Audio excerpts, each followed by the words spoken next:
Et voilà, nous sommes de retour à Bulletin sportif, le podcast, présentation Gagner Sport. Notre invité de la semaine, Alexandre Desjardins, entraîneur-chef du club de flag football en fait, on ne peut pas les appeler les Carabins. C'est un club de flag football de l'Université de Montréal. Alexandre Desjardins, bonjour et bienvenue. Bonjour, merci de l'invitation. Merci d'avoir accepté. Alexandre, je te présente comme coach de l'équipe de l'Université de Montréal, mais tu es plus que ça. Tu es coach de l'équipe de football, de flag football, en fait, canadienne. Où tu as été? Es-tu encore coach de cette équipe-là? Je l'étais dans les 2 dernières éditions. Là, on a gagné les nationaux seniors cette année. Donc, théoriquement, je suis encore en poste pour le prochain cycle. On attend des nouvelles de Football Canada pour officialiser le tout. OK, fait qu'on peut dire que tu l'es. On peut dire que tu l'es. Ouais. Parce qu'il n'y a rien qui a été annoncé comme quoi tu ne l'étais pas. Donc, voilà. Good. Alexandre, on te reçoit parce que cette semaine, ça va être le début de la saison universitaire de flag football féminin. Parce qu'il n'y a pas de flag football masculin universitaire, en tout cas, pas encore rien d'officiel. Comment ça a parti tout ça? Parce que dans le fond, la saison de flag football l'année passée était la toute première de l'histoire au niveau universitaire. Il y en a au cégep, il y en a dans les écoles secondaires. Qu'est-ce qui a amené à faire cette ligue-là? Qu'est-ce qui s'est passé? Je sais que tu as été initiateur de tout ça. Donc, je dirais qu'une grosse partie de ce qui a démarré ce projet-là, c'est le fait qu'on avait un peu de temps libre en pandémie. Il y a beaucoup de joueurs qui m'en parlaient depuis un bout, qui en parlaient un peu partout dans le réseau. Qu'on a juste décidé en novembre 2020 de se réunir avec des membres de l'équipe nationale qui étaient divisés dans différentes universités et d'autres joueurs pour essayer de rejoindre le plus d'universités possible. On a fait un petit comité on touchait 8 universités. On s'est divisé les tâches, on a essayé de rejoindre le plus de monde possible. On a fait un sondage qui a atteint presque 1600 personnes. Puis à partir de là, on écrivait à son université. On demandait c'est quoi les étapes à faire. On se partageait les infos entre nous pour prendre de l'avance. Puis c'est comme ça qu'on... C'est que tu avais des représentantes dans à peu près toutes les universités. Ouais. Puis mais ces filles-là venaient d'où? Comment vous êtes... Est-ce que c'était toutes des filles que tu connaissais de Team Québec ou Team Canada? Pas toutes, la plupart, oui. Dans le sens où sur l'équipe nationale, on touchait déjà à 6 universités, si je ne me trompe pas. Donc, ces filles-là, je leur ai demandé à elles de se trouver 1, 2, 3 autres personnes avec elles dans chaque université pour pas avoir la tâche seule de faire ça. Alors ça, j'ai écrit comme l'Université du Québec en Outaouais, on n'avait personne. Mais je connais un coach là-bas, Maxime Lacroix-Plante, qui est dans la région d'Outaouais depuis un bout puis qui pousse fort pour le flag. Donc, j'ai demandé à lui s'il connaissait quelqu'un. Il m'a mis en contact avec une étudiante de l'université qui a mené le projet là-bas. Puis l'autre, on avait personne, c'est à McGill, où on a trouvé des étudiantes qu'on connaissait par des amis d'autres personnes dans d'autres universités, puis on a réussi à pousser le projet. C'est la seule université qui n'est pas embarquée, malheureusement, dans le projet. Mais on avait quand même... on poussait le projet, puis on essayait. Ben, c'était fort quand même, cette université. Tu penses que McGill n'a pas embarqué? C'est parce que... Est-ce qu'on s'attend à ce que l'équipe, ou en tout cas une équipe embarque éventuellement? As-tu des nouvelles là-dessus? Aux dernières nouvelles, c'est non. Ça fait un bout que je n'ai pas parlé aux filles de McGill, donc je ne sais pas s'ils continuent à pousser de leur côté. Je sais qu'à ce moment-là, pendant la pandémie, McGill disait que c'était pas le meilleur timing pour partir d'une nouvelle équipe, puis je les comprends. C'est sûr que c'était un peu plus touché, mais en même temps, le fait que tous les autres sports étaient un peu sur pause, nous autres, d'un côté, c'était aussi le meilleur timing pour pousser le projet. Fait que là, on espère juste que le succès de la Ligue donne le goût à McGill de venir embarquer là-dedans. Parce qu'effectivement, c'est une belle saison l'an passé, puis c'est quand même...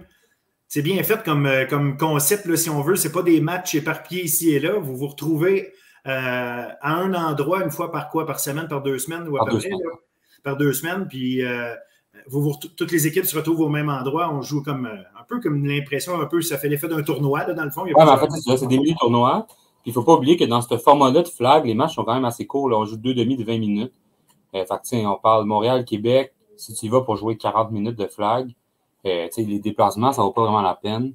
Donc, de cette manière-là, on règle les coûts. C'est beaucoup moins compliqué. Avoir des frais de déplacement, en général, pas besoin de frais d'hébergement non plus. Donc, ça réduisait beaucoup les coûts. Ce qui est difficile aussi à l'automne, c'est de trouver des terrains disponibles. Donc là, on avait besoin de 4 jours de terrain au lieu d'en avoir plein de fois des blocs de 3 heures. Puis, c'est la formule vraiment qui s'est révélée la plus gagnante pour tout le monde. Ça vous permet aussi, j'imagine, rassembler en même temps des fans. Ça fait un événement. Fait que ça fait, au lieu de, comme tu dis, avoir un 40 minutes là, qui est bon, ça donne que je les vois passer. J'ai peut-être même pas le temps d'aller voir, tandis que ça se passe sur une plus longue période pendant la journée, puis vous avez la chance d'attirer le regard au moins. Ah, effectivement, ça vaut beaucoup plus la peine de se déplacer. L'année passée, on a eu un seul tournoi sur l'île de Montréal, c'était le tournoi à Concordia. Puis c'était vraiment une journée de fun. Il y avait vraiment beaucoup de partisans qui se sont déplacés. Bon, il y avait le fameux match UDM-UQAM, qui était le premier match de la fameuse série rivalité. Oui, parce qu'on commence déjà à avoir une solide rivalité entre les deux. Là. Ben, parce que les filles se connaissent, les coachs se connaissent, les deux équipes francophones de Montréal. C'était à prévoir, puis finalement, c'est ce qui est arrivé. On s'est retrouvés en finale de ligue, on s'est retrouvés en finale nationale universitaire après. On s'est retrouvés en finale d'une ligue civile d'hiver et on se croise souvent. Et qui gagne à chaque fois? Dernièrement, ça a été l'UDM. Ils nous ont battu le premier match de saison l'année passée. C'est vrai, par contre. Oui. Ils nous ont battu dans la finale de Ligue civile à l'hiver passé, qui était une semaine avant les nationaux universitaires. Mais ça a toujours été des matchs super serrés. Là. Tu sais, la finale nationale universitaire, on l'a gagné sur une interception ramenée pour un toucher à 20 secondes de la fin. La finale de Ligue, ça a fini par 2 possessions, mais on a scoré avec 1 minute et demie, je pense, pour mettre la deuxième possession puis un peu suivre la game. Fait que ça a toujours été des matchs qui étaient super enlevants, qui étaient super le fun à coacher. Ah, puis c'est un beau sport, ça joue vite. On a le côté athlétique un peu du football en enlevant le côté robustesse du football, mais on a le côté athlétique de tout ça, fait qu'on a des belles, du beau route running, si tu me permets l'expression. Ouais, c'est un sport qui gagne à être connu parce qu'effectivement, c'est super divertissant à regarder. C'est des choses qu'on n'est pas habitué, les petits terrains, mais le jeu est super rapide, là, contrairement au football qui est souvent comme côté positif d'avoir 10 secondes d'action puis 2 minutes à rien faire. Là. Ça, au flag, on l'a pas. Puis plus tu montes dans le calibre, plus c'est vrai. Plus ça joue vite, plus moins il y a de pause entre les jeux. Puis ça, c'est ce qui rend le sport le fun aussi à regarder. Je vais faire un petit aparté par rapport au flag comme tel, mais en entrée de jeu, on a parlé comme quoi tu étais entraîneur du club de flag football de l'Université de Montréal et non les Carabins. Peux-tu juste expliquer aux gens qui nous écoutent c'est quoi la différence? Qu'est-ce qui fait qu'une équipe est... parce que c'est le cas à Sherbrooke notamment, vers Réal, tu n'es pas nécessairement dans l'équipe, ou en tout cas dans selon les couleurs officielles, ou en tout cas tu ne peux pas nécessairement porter le nom. Qu'est-ce que ça veut dire pour... Mais ce qui arrive en ce moment, c'est que dans un sport universitaire, la manière que c'est fait, tu as 2 un peu catégories. Tu as les sports d'excellence qui sont reconnus comme les Carabins, Rouge et Or, Vert et Or, qui eux autres sont complètement soutenus par l'université. Puis tu as d'autres qui sont des clubs étudiants qui veulent pratiquer un sport. Ça peut être des clubs de débat aussi. Là, ça peut être n'importe quel genre de compétition ou d'activité entre étudiants. Ça sont gérés complètement par les étudiants. On comprend que l'université ne peut pas supporter 100% des activités étudiantes. Il ne pourra pas juste complètement subventionner toutes les équipes. Donc, il y a un choix à faire de leur côté. Souvent, le choix à faire, c'est justement la nouvelle compétition, jusqu'où tu peux te rendre, qu'est-ce que ça amène aussi à l'université. Puis en ce moment, la RSEQ est dans un système de refonte de son sport universitaire, dans la manière qui va être classé. Exact. Puis je pense que c'est ça aussi qui nous met un peu sur attente en ce moment. De ce qu'on entend beaucoup des universités, c'est qu'une fois que ce travail-là va être terminé du côté du RSEQ, puis ce travail qui est quand même de longue haleine, de tout retravailler ça, alors ça va être plus facile de reclasser des sports en fonction des catégories établies par le RSEQ. Contrairement à là, chaque université qui essaie de classer à l'interne chacun de ses clubs. Fait que pour l'instant, c'est ça, je pense, qui nous ralentit dans notre projet. Mais une fois que ce travail-là va être fait, je pense que ça va nous permettre de rentrer un peu plus officiellement dans chacune de nos universités. Puis on sait aussi qu'au niveau national, ça se parle au niveau Youth Sports de rajouter un sport féminin. Donc le flag, il rentre déjà dans la compétition parce qu'on a déjà eu le championnat national universitaire en mai. On a eu des universités de 4 provinces, je ne me trompe pas. C'était une première année, ça a été annoncé un petit peu dans la minute avec le COVID. Donc, on pense vraiment qu'avec son attaque de front, on est capable de chercher du monde de vraiment partout. Non, c'est ça.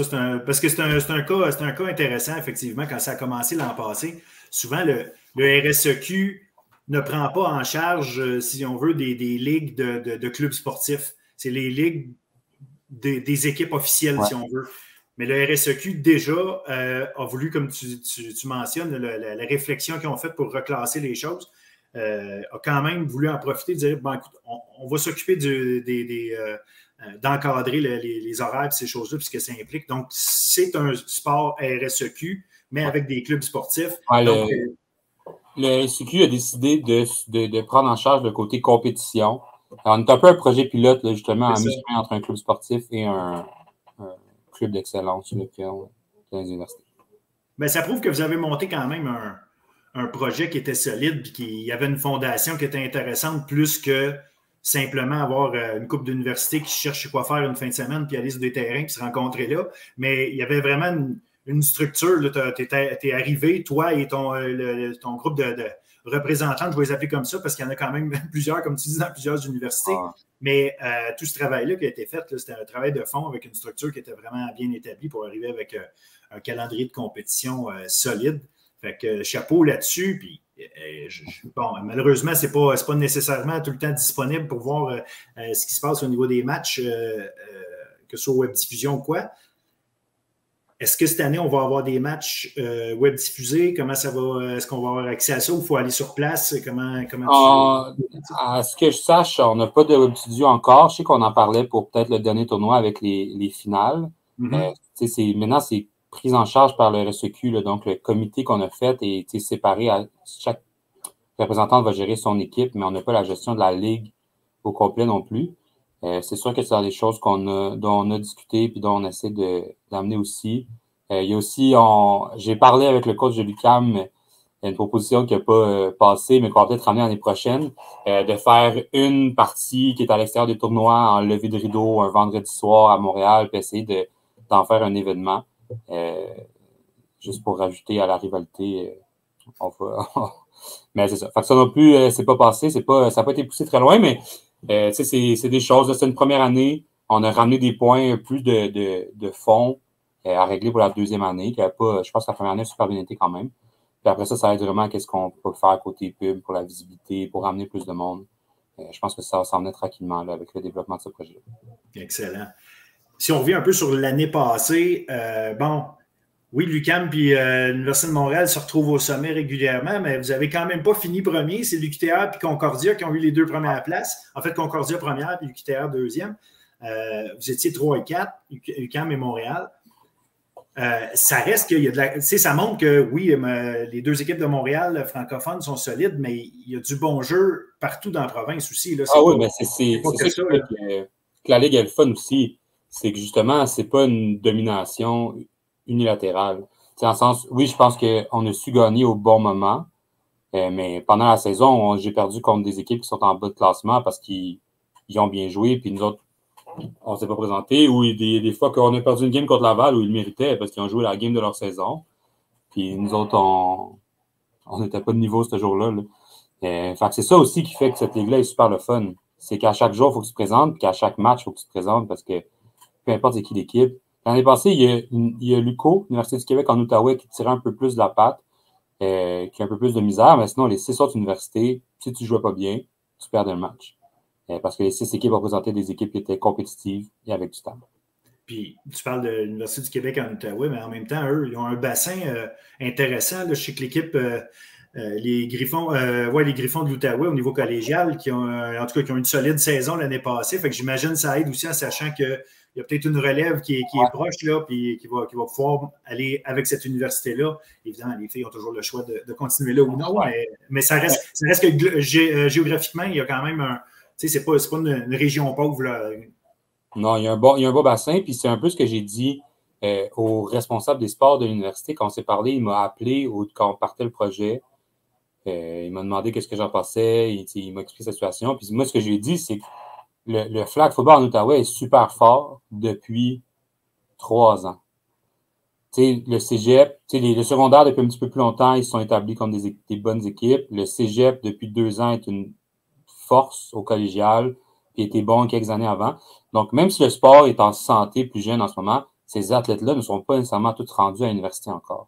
Fait que juste que le sport est plus jeune dans cette région-là. Fait que le temps que ces athlètes-là se rendent à l'université, s'ils gardent 50% des athlètes qu'il y a au cégep, au secondaire, ils vont avoir une équipe collégiale, une équipe universitaire qui va être super bonne aussi. Il faut juste donner le temps au sport de se développer dans la région. Puis, donc, évidemment, c'est ça. Fait que vous avez une belle ligue, comme il y a une, il y a une forme de parité à quelque part, comme tu dis, dans le sens où c'est là. Est-ce que l'Université de Montréal a été en mesure de garder ses joueurs cette année? Comme n'importe quel sport, il y a un cycle, tu as tout le temps des finissants dans les équipes, puis il y a un roulement, il y a du recrutement à faire. Cette année, avez-vous été obligé de remplacer plusieurs joueuses qui étaient là l'année passée et qui ont participé au championnat? On a 4 joueuses qui étaient à la Ligue l'année passée avec nous, qui ne sont plus avec nous cette année. Il y en a 2 qui étaient déjà partis à l'hiver pour différentes raisons d'école, de travail.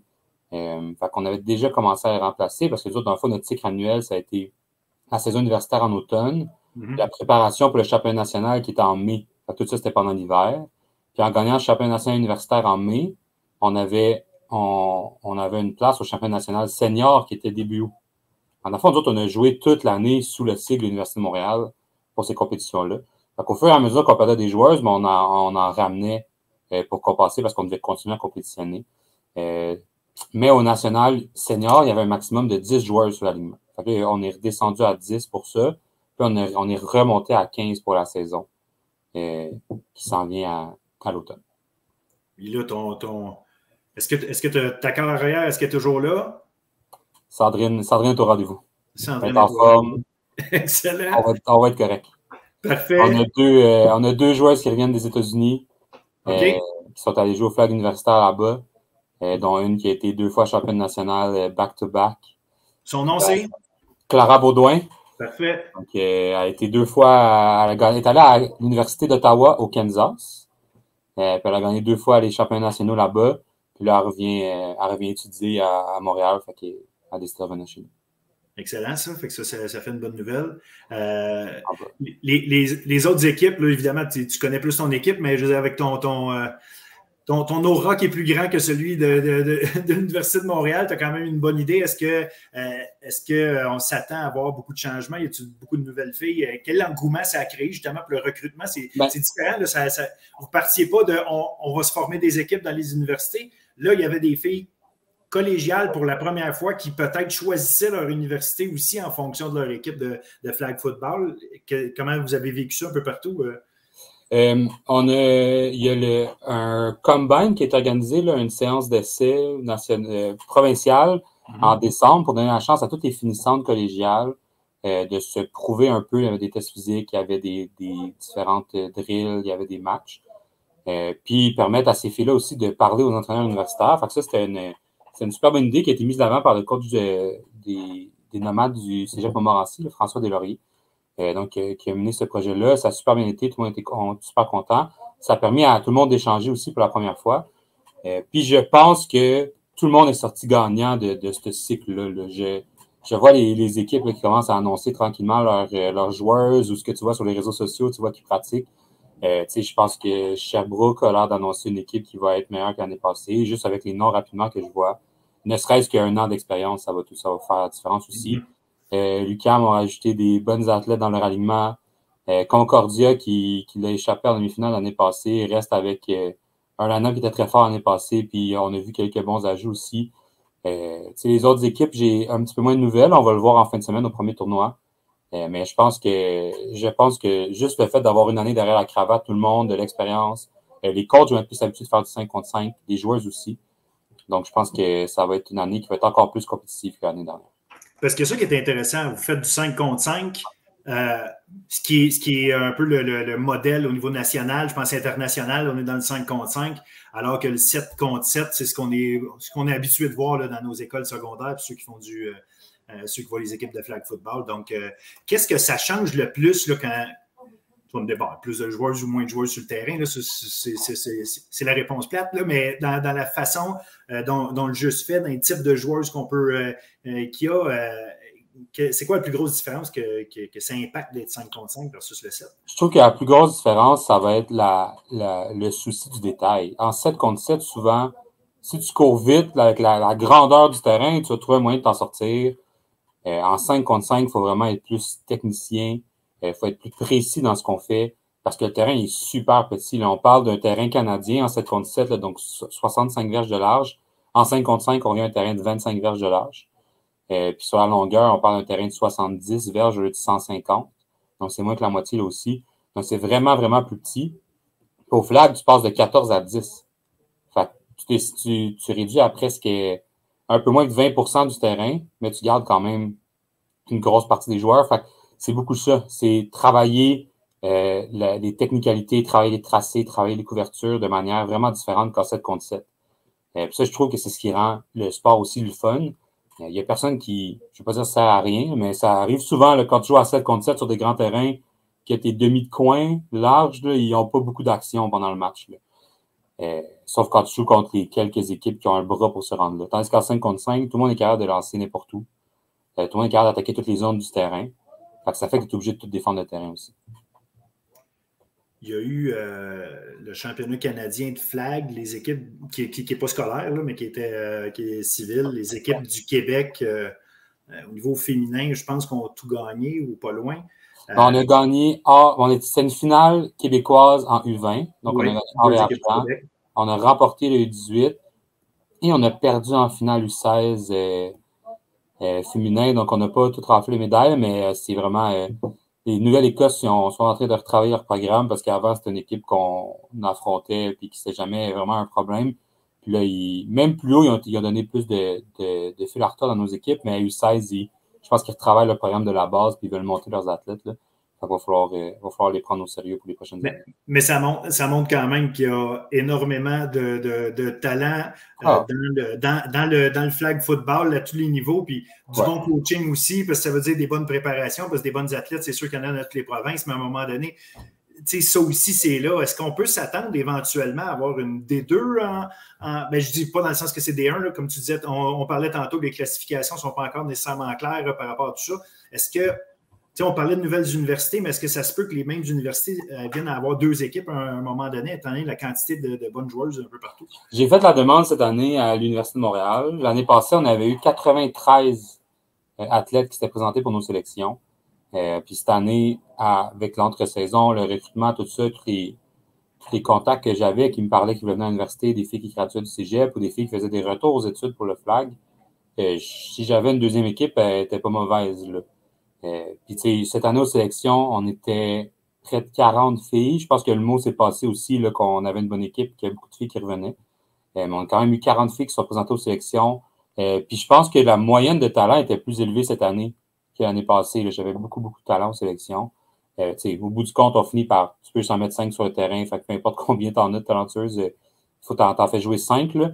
Mais on a fait la demande pour avoir 2 équipes. On aurait vraiment voulu avoir une deuxième équipe pour permettre à plus de filles de jouer.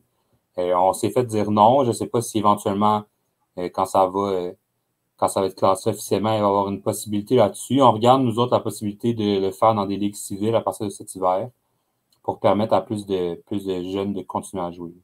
Excellent. Bien, et là, vous commencez votre saison au PEPS en fin de semaine.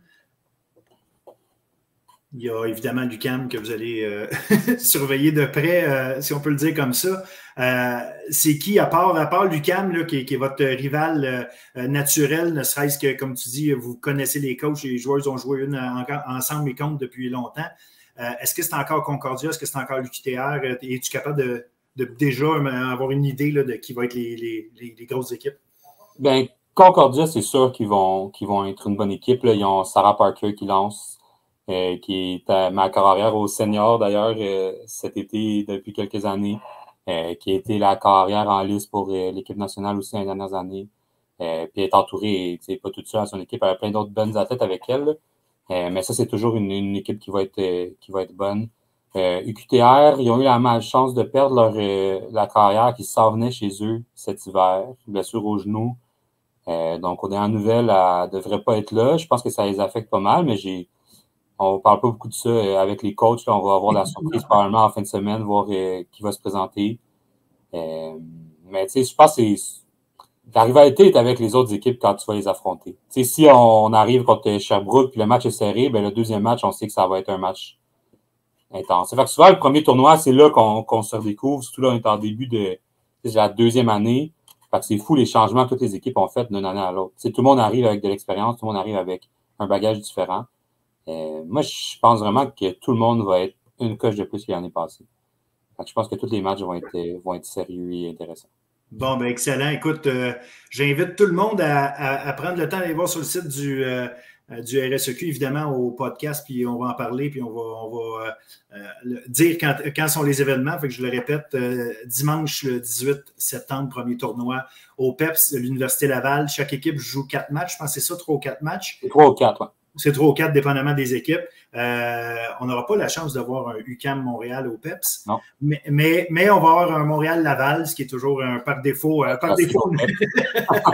quelque chose à voir. Donc, j'invite tout le monde à aller jeter un œil là-dessus. Ça vaut vraiment la peine. C'est un beau sport en expansion. Puis, franchement, on s'ennuie jamais dans un événement de flag football. Fait que je te remercie beaucoup, Alexandre. Je te remercie pour le temps que tu as pris avec nous, puis évidemment d'avoir mis ça sur pied. Je trouve que c'est un beau produit que les gens peuvent aller, dont les gens peuvent aller profiter, puis évidemment qui permet à un paquet de filles de bonnes athlètes de pouvoir poursuivre leur carrière.